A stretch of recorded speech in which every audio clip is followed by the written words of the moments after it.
no! I'm starving alone in...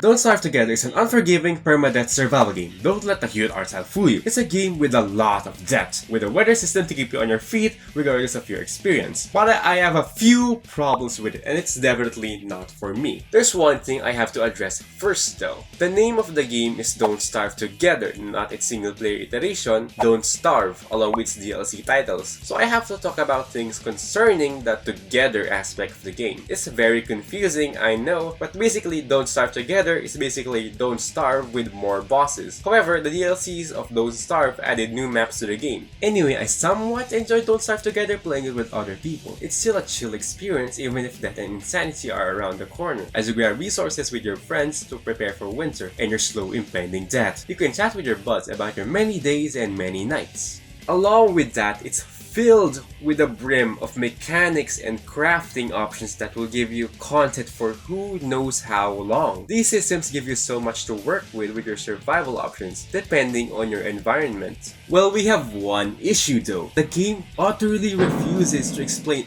any of these mechanics and heavily punishes you for even attempting to play this game without searching online for a tutorial. But we're getting ahead of ourselves here. Before we put it down, let's start with what makes the game good. First off, its art style. It exists with that homage style feel to it, but as if it wasn't drawn by an 8-year-old with a color palette of 4 crayons. It's a bit gritty at first, but its style is just so mwah. It helps with the game's atmosphere so much. It's this weird gothic comedy. Yes, I made that term up. It's just so scrumptious. It really sucks you in. I don't really know how to describe this, but it's honestly very easy on the eyes and gives you that very relaxing and cozy feel. Like it's a semi-casual game at the end of the day. It's able to capture the chillness of mobile games, but somehow have a soul, and that's what really sets it apart. Klei Entertainment is a master at this. Through their animation style and design, they can portray the somewhat cartoonish yet dark setting that could be easily marketed to kids, and still be able to be appreciated by a way older audience, without being too much on the senses. It's able to be cozy and then become daunting when it needs to. Beautiful game, honestly. This art style helps tremendously show how the world of Don't Starve Together is a place with living creatures that fight one another throughout its ecosystem. For example, pigmen have a vendetta against spiders specifically, a relationship I would attribute to elves and dwarves. So whenever you play as Weber, a spider character, they treat you with all the care and love you deserve and never act out of prejudice.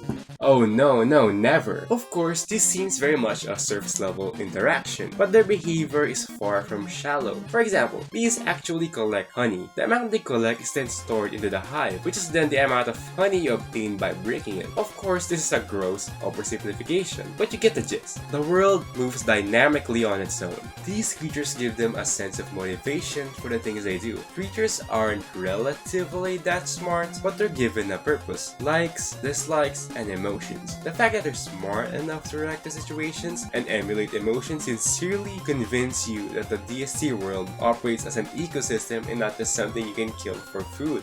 Earlier, I mentioned a character that was a spideroid human, and he's definitely my favorite of the bunch. If only I knew how to play him well. Regardless, the DST cast is amazing. They have simple changes from one another that keeps the game consistent. And while I feel that simplicity this brings isn't inherently a flaw, because it allows new players to instantly pick it up and play with their friends. Now, cooking, farming, and fighting all serve one purpose: to craft. Besides gathering food, one also aims to look for resources to make farming food so much easier. There's so many methods of getting food and farming it to not die from the darkness for some reason. If one method isn't as efficient, you can use a combination of multiple methods to get the job done. Are rabbit traps too tedious to craft? Just fish. Untap some butterflies near your base? Set up a bee box. Actually, scratch that, just do mass murder. It gives you so many choices on what you can do in the world, how you can survive in a game, and what challenges you must do. But most importantly, the game explains nothing about that. Now, the game not having a tutorial isn't inherently a bad thing if it isn't implemented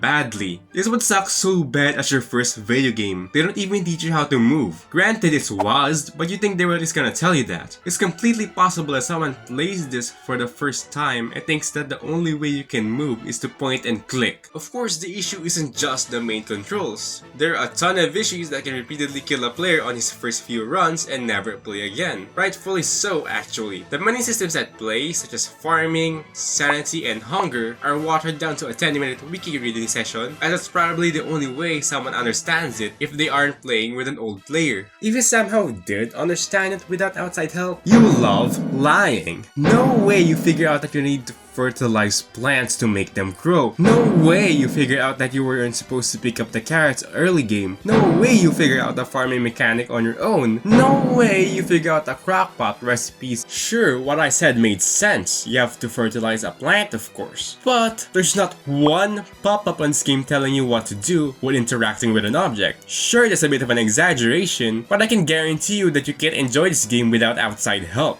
Well, what's the problem with a game needing a wiki? Some games have it because it's hard to explain in-game. You ask, and to that I say, skill issue. Look, I'm not asking for much here. There's a difference between a game having its complex intricacies not explained, to a game not even having a tutorial at all. RimWorld, for example. For the very first few days of a colony, it teaches you the basics to at least be able to grasp how the game is played. Things such as the controls, food management, colony work management, all that stuff. But it never explains which food is more optimal, the best colony layout, what skills you need to bring, etc. Granted, some games work really well without providing an in-depth tutorial. Finding Isaac, for example, only informs you of the basic controls. You're left to figure out how everything else works. Or they're at least nudged in the right direction by the game telling you what these items do. And getting the wrong item for your build isn't gonna punish you enough to kill you outright. The game can stand on its own without using the community as a crutch to serve as a tutorial. Granted, I find myself looking up stuff on the game's wiki too, but because I want to, not need to. I somewhat like wiki games because researching video games is fun, and that's a very important distinction. But by not providing a simple guide at all, I have no clue on the game's mechanics, so I have no interest in learning even more about it. It becomes a chore rather than a chance to learn something new about a thing you love. If you want to survive longer than 10 days, you have to go to the wiki multiple times. I'm not joking when I say that I probably have 10 hours on the website with just 40 hours playing in-game. I probably spent about hours just figuring out the cooking mechanic. Not only that, but the game also gives you no room to learn these things. Besides the food crisis causing you to starve, you have around 5 to 8 days to be prepared for hound attacks. This gives you approximately an hour to prepare for them. Now these attacks would leave a new player heavily injured if he's lucky, but he's 100% dead anyway, considering that there's no instructions that the game gives you to heal. You can gain 1 health by eating most things, but may I remind you that you have 100 health at the start of the game? So a new player likely isn't making it that far. Let's get back to the food crisis. It takes a player about 8 days before food gets somewhat rough, and that's just one mouth to feed. I played with other people before this and that ran out way quicker, 4 days actually. With that in mind, the game gives you 32 minutes to figure out a renewable food source. Actually no, 32 minutes is very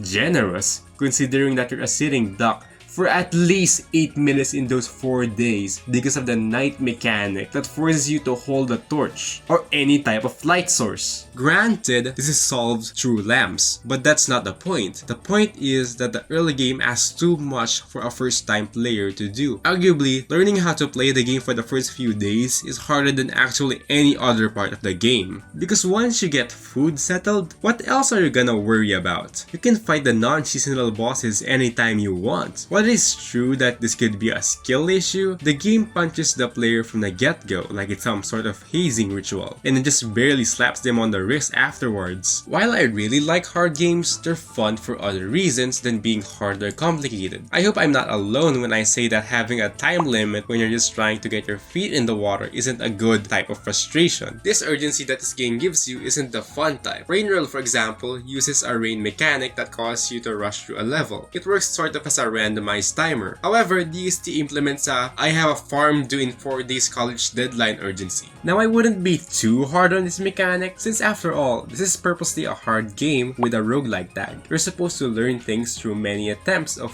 failure and trying new things. But the early game is so boring and mind-numbingly slow. It is literally a walking simulator for the first few days. Let me explain. Once you spawn in, your first objective is to find certain points of interest, such as spider dens, biomes, pigs, and chest pieces for some reason. This is to obtain well-needed materials like webs, papyrus, flint, gears, and most importantly, food. Now these are mandatory. You won't be able to survive long if you don't approach like half of these in the first 2 hours. Due to this, your first few days are going to be spent roaming the map looking for these exact structures. This won't be a massive problem if exploring in the game wasn't such a complete dookie slug. It's slow as hell unless you walk on roads. Now of course that makes sense and all, but it makes it so that you have to walk on this exact path while exploring. Dang, I do love my tracing minigames. Sure, there's a walking stick to help with that, but even then, it takes a significant amount of time to get to one place and another. Now this is somewhat bearable so far, but the night mechanic makes it so much worse. Every time night hits, which is normally 2 minutes per 16 minutes, your screen goes pitch black. Wow, you get attacked by Charlie, the shadow monster, if you don't use a light source. Most usually are short-range torch if you're traveling early game. Since you can't see more than 2 meters, you're kinda just stuck there awkwardly. You can't explore anyway as you can't see what's in front of you. With that said, there's not exactly much to do in those few minutes. Sure, you can cook in a campfire, but that's a waste of food since it's better to just cook at a crockpot at home. The game's progress is then put to a halt if you happen to be out at night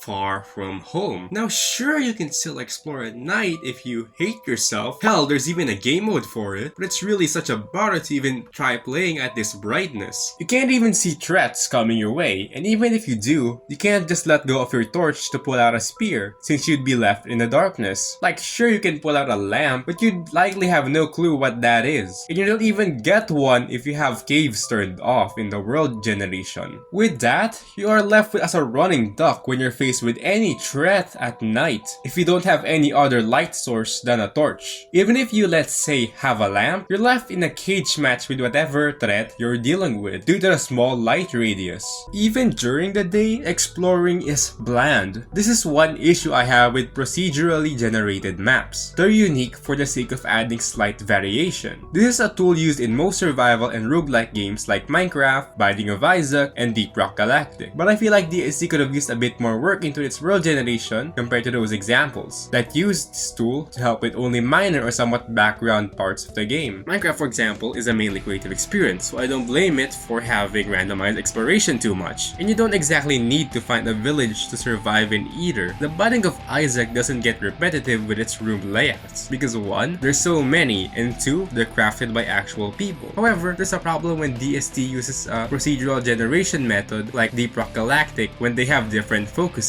Exploration is a major part of Don't Starve Together, which entails that the map should take a massive part in designing the game. However, it falls flat so badly that exploration just exists to gather these exact resources. Deep Rock Galactic succeeds with using this tool by making the map an engaging obstacle. DST fails at this because most of the time, the map fails to be an engaging experience that isn't just randomly rolling the dice to get the biome that you want. But there 100% could be a way for it to be generated better. Maybe more variance in the biomes, maybe more obstacles that the players have to face in the early game areas like the swamp. Instead, you're just rolling for your luck to get these exact biomes you want when you explore the map. It becomes more of a fetch quest rather than trying to look for new things that could aid you without knowing the object beforehand. Besides this, there are a lot of problems with combat too, because how does combat exactly work in this game? Hit X amount of times, run. Hit X amount of times, run. Oh, you have to fight a tall bird? Wait bro, I'm gonna look up how many times I have to back up and approach him real quick. The amount of times you have to hit before you run isn't something that you can learn through playing the game, but only through watching a guide. This is made impossible by the fact that the game's hitboxes are wonky due to the weird 2D, 3D space visuals of Don't Starve Together. However, it's definitely a bit clunky when you're fighting a boss as a group. The fact that you're fighting it with people makes no difference in how it fights you. This felt like something a game deriving from cooperative efforts should have put more time into developing a better system for. I wouldn't exactly consider this a major flaw of the game. Combat relies on how you prepare for it, how much food you bring, what armor, what tools, and how many people you gather. It's a rather okay system considering that combat isn't the game's main focus, rather how you make use of your resources, so I won't dog on this too much. Maybe it can be improved by having one person having to do something to support another player. An example of this would be from the game Deep Rock Galactic. They have these robot tentacle things which often grab a player. They can be let go if your friend repeatedly shoots that arm in particular. This leads to clutch situations where you try to fend off its attacks while trying to save your friend from kissing the cold hard stone walls. But Don't Starve Together's boss fights often just lead to it feeling like a simple raid boss rather than something engaging in immersive fighting, besides just getting its loot. It's as if nothing of the combat mechanics of Don't Starve was ever changed for its multiplayer counterpart. But there's one thing that makes combat so